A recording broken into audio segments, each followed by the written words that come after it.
Up next, we're going to learn something I think pretty important from Jack Bennett, so I want you all to give a warm welcome. This is actually the first time he has ever been on stage. So give him a warm welcome, and make sure at least one time during the talk you go, ooh. Good? All right, well, come on up, Jack. Good luck. All right, can everybody hear me? Ooh. Wow. That's not true, actually. I have stood on a stage before, and I appreciate your welcome very much. How are you doing, CodeMash? And CodeMash people? So tonight, my subject is everyone's favorite topic, type 2 diabetes. I know, I'm a total nerd about this stuff. It's hard to explain. I'm just kind of obsessed with it. But I always get curious about, like, what does this food do or that food do? And I follow health Twitter and health Instagram and biohacker stuff. It's just remarkable. But there are people who are even more obsessed than I am, and they'll plug in a little CGM, a continuous glucose monitor, even though they don't have type 2 diabetes, just because they're so curious about their blood sugar and the trace of it over time. It's a really fascinating area. So let's cut to the chase here. The button works. So this is kind of the punchline.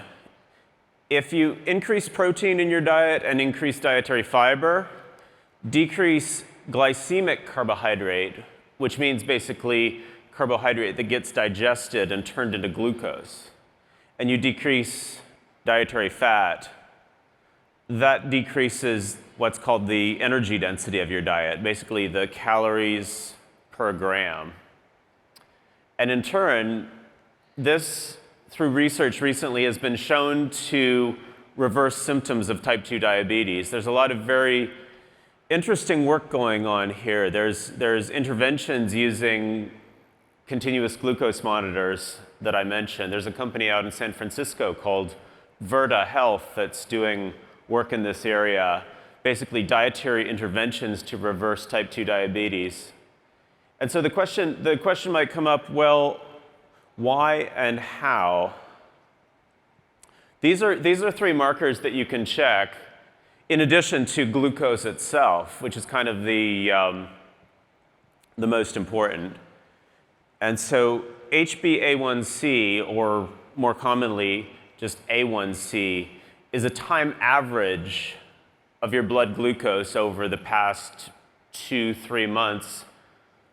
Your blood cells, over time, they live about 3 months before they're recycled by the body. And they get glycated, which is a complicated word that means sugar sticks to them.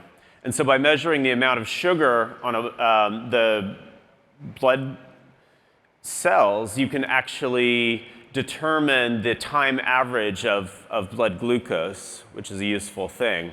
Triglycerides is blood fats, and then HDL is the so-called good cholesterol, which is a marker for good things.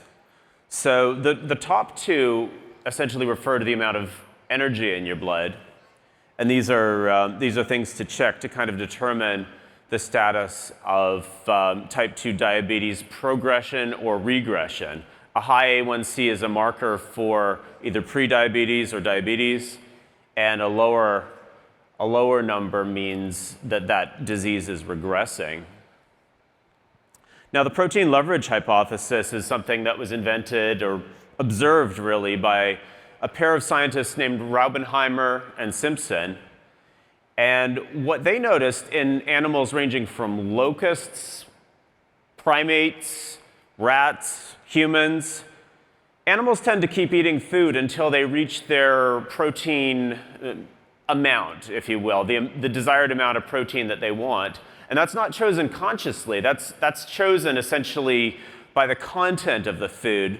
So that leads to leverage. A small change in the protein fraction of the diet can lead to a large change in total dietary calories, which is something that happened between 1970 and now.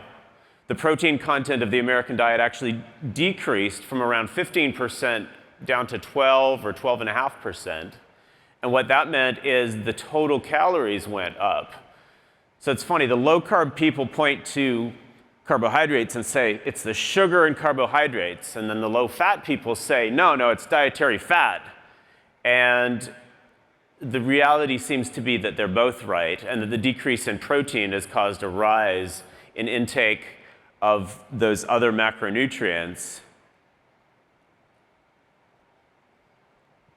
Refinement concentrates energy, and that's another factor that we see. High energy density foods are likewise something that causes increased energy intake. And this is a diagram. I'm running low on time, so I'll just gloss over it. On average, people eat about 4 pounds of food. You eat 4 pounds if it's energy dense or not so energy dense. So if you eat less dense food, then that will reduce your total energy intake and make type 2 diabetes less likely. I'll skip this because I don't have time. And to summarize, changing the protein fraction by a little changes the energy content by a lot. That's the protein leverage theory. Thank you very much.